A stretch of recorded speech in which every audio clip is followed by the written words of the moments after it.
Hello, everyone, and welcome to English Pod. My name is Marco. My name is Catherine, and today we've got another lesson all about food and eating. So today we're going to talk about all the tools that we use when we're at the table. So what we use when we're eating.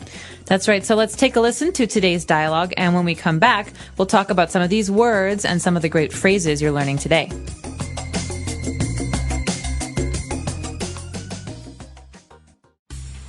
Honey, can you set the table?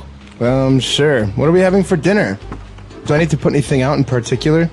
Well, make sure to put out the pepper and salt shakers. I don't know if your brother is coming tonight, so set an extra placemat just in case. Okay, should I use the fancy silverware? Yeah, go ahead. Forks, spoons, and knives.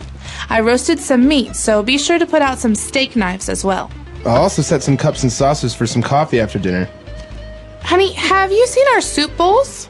They're in the cupboard where you keep the gravy boat and serving dishes. Just be careful because the wine glasses are also the... Oops.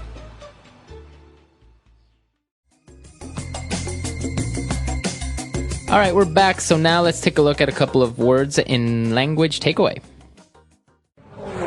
Language takeaway. So our first word is a very important one. You might have heard it before. The word is silverware. Okay, silverware. Now, this means that it's usually made something that's made out of silver, right? It could be. Maybe traditionally it's made out of silver, but it doesn't have to be. You could have wooden silverware or other metals. It's basically the things that you use to eat food with. Okay, so we're going to take this as a category. Silverware are all the tools that we use to eat food with. And in this, so for example, a fork is a part of a silverware. It's a kind of silverware, fork. A fork is the one that you usually put in your mouth with a piece of lettuce or meat or something. Okay, so it's pointy. It has four little points. Mm-hmm. Now, the one that we use to have dessert or to have soup with, we call that a spoon. A spoon, that's right. So to eat yogurt or ice cream, you use a spoon. And finally, to cut things, you use a knife. Okay, so in the dialogue, we saw the plural form, knives, but singular, it would be knife. That's right. And sometimes there are foods that are very, very hard to cut. For example, steak is very hard to cut because it's a tough meat. And so in that case, we use a steak knife to cut it. Okay, so we have a knife or a steak knife. Steak knife, more specifically, is used to cut meats. All right, so these are 3 kinds, or actually 4 kinds of silverware. Of course, there are other kinds, but those are the most important. After that, though, we have something that's important for making your food taste better. So what if I want to add salt or pepper? What are those things called? Those are called salt and pepper shakers. We saw them in the dialogue that we need to put out the pepper and salt shakers. So the little thing where you keep the salt is called a shaker. That's right, because the action, the verb, is to shake. That means moving your hand up and down so some salt will fall out onto your food. Exactly. So usually it's only salt and pepper that we keep in these things, in these little shakers. Mm-hmm. But apart from salt and pepper shakers, when all the silverware we're putting out, we're also putting out some saucers because we're going to have coffee later on. Okay, so this normally goes together with cups and saucers, but everyone knows what a cup is. What is a saucer? So a saucer is this little plate that you put under the cup when you're having coffee. So usually that's where you keep your spoon or maybe the little bag of tea. Okay, so a saucer is important because it also helps in case you spill some coffee or tea, so the coffee or tea doesn't go on the ground, it goes on the plate. Exactly. So that little plate is called a saucer. Now, where do we keep all the plates, all the silverware? We usually keep them in a cupboard. Okay, so you might want to say cupboard because it's cup, C-U-P-B-O-A-R-D. That's not right. The word is pronounced cupboard. Okay, so even though it may seem like you should pronounce cupboard, the correct pronunciation is cupboard. Cupboard. Cupboard. And a cupboard, like you said, is usually in the dining room or the kitchen because it keeps all of our plates and bowls and sometimes our silverware. That's right. Okay, so actually in the cupboard we also have some other things, dishes. Well, specifically, we have a gravy boat in there. Okay, so I'm not even sure why they call it a boat, but a gravy boat is basically a special dish. It's like a tall bowl with a spout, so you can pour it, that keeps gravy. So gravy is like a liquid or a sauce that goes on top of meat or potatoes. I guess it kind of looks like a boat. Just imagine a boat, but inside it's empty. So then that's where you put the gravy in. You pour it. You can pour it. All right, and so we can find that. We can also find serving dishes, which are basically big plates or bowls that we use when we're having dinner at the dinner table to keep, for example, a turkey or a roast. And specifically, we were also looking for wine glasses. Well, maybe we weren't looking for them, but they found us because the person getting stuff out of the cupboard dropped some wine glasses. These are very, very easy to break. Wine glasses are basically just glasses that maybe are tall and you drink wine out of them. That's right. So there's a specific type of glass usually used to drink wine. So wine glasses. I guess a normal glass that you use to drink maybe juice or water is just called a glass. Right. You wouldn't say wine glass. Only when you're drinking wine. Okay, so we've taken a look at a lot of vocab here, a lot of tools that we use at the dinner table when we're having dinner. So let's listen to the dialogue again and review. Honey, can you set the table? Sure. What are we having for dinner? Do I need to put anything out in particular? Well, make sure to put out the pepper and salt shakers. I don't know if your brother is coming tonight, so set an extra placemat just in case. Okay, should I use the fancy silverware? Yeah, go ahead. Forks, spoons, and knives. I roasted some meat, so be sure to put out some steak knives as well. I'll also set some cups and saucers for some coffee after dinner. Honey, have you seen our soup bowls? They're in the cupboard where you keep the gravy boat and serving dishes. Just be careful because the wine glasses are also the... Oops. All right, we're back. So now we have 4 key phrases that we've prepared for you on Fluency Builder. Fluency Builder.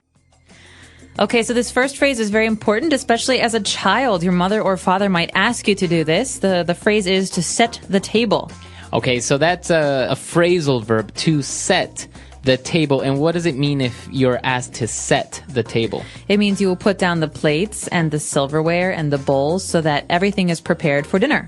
Okay, so this is actually what we were doing, and a complementary phrasal verb to this. When you're setting the table, as you said, you are putting down or putting out the different spoons, knives, dishes, all that stuff. Right. So the verbal phrase to put out means to place down or to make sure that you get something out on the table. In this case, my mother would usually ask me to put out extra glasses for water. Okay. Or don't forget to put out the wine glasses in case we're drinking wine. It just means to place down. Exactly. So just remember that it's we use it because all these things, they're inside the cupboard. So you have to take them out. So you have to put them out on the table. All right, and sometimes we may have a guest or we may need an extra chair or an extra seat because we're having company, and the person in the dialogue said to set an extra placemat just in case. Okay, so placemat is basically a piece of plastic or maybe fabric that you put in front of a person when they're at the table. So it's on the table, and it's something that protects the table. So it's small, everyone has one, and the bowl and the silverware will go on top of that placemat. But it also indicates that that is where someone will sit. Okay, so to put out or to set out an extra placemat means to prepare an extra place for someone else who will be coming. So if you have a guest, for example, you'll set out an extra placemat for him or for her. Okay, so we can say set an extra placemat because by this we're referring that somebody is going to sit down at the table, or you can just simply say set an extra place for someone. That's right. Set an extra place. Your older brother is coming home from college tonight. Okay. So we can set an extra place for him at the table. And, well, in this case, we didn't know if the brother was really coming or not. So she said, just in case. This is a great phrase, one that you'll hear all the time. It means I'm not sure what the result will be or what the outcome will be, but in case something happens, or just in case we should do this. So, for example, Marco, I think it's going to rain today. You should bring an umbrella just in case. Okay, so this is a way of saying you're preventing something, you're prepared. Maybe if it does rain, you'll have an umbrella. Just in case, bring your umbrella. Okay, so a lot of great phrases there, a lot of vocab, so why don't we listen to the dialogue for the last time?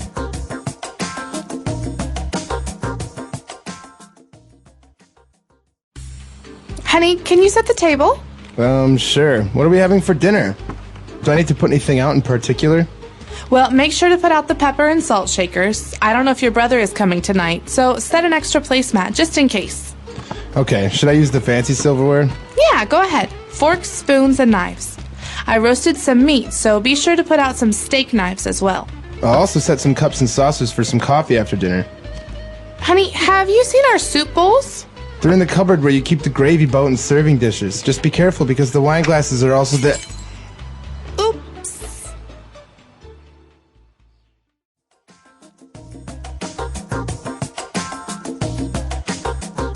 All right, we're back. So talking about dinner and silverware, there are also a couple of other names that we didn't mention. For example, many people refer to ceramic plates as china. Yeah, these are usually the fancy kinds of plates and dishes that you have in your house. Obviously, if you have just kind of the cheap ceramics that you can throw away, or even paper plates, those aren't very important. But at a wedding or in a special occasion, a person or a family might receive china, and that is very nice, very pretty porcelain plates or just lacquerware. Okay, so you can call it chinaware, which is basically plates that are either very fine ceramic or porcelain, as you said. That's right.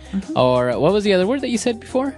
Lacquerware. Lacquerware is a certain kind of plate or ceramic that has a kind of sheen to it. It's it's got a special kind of basically paint job.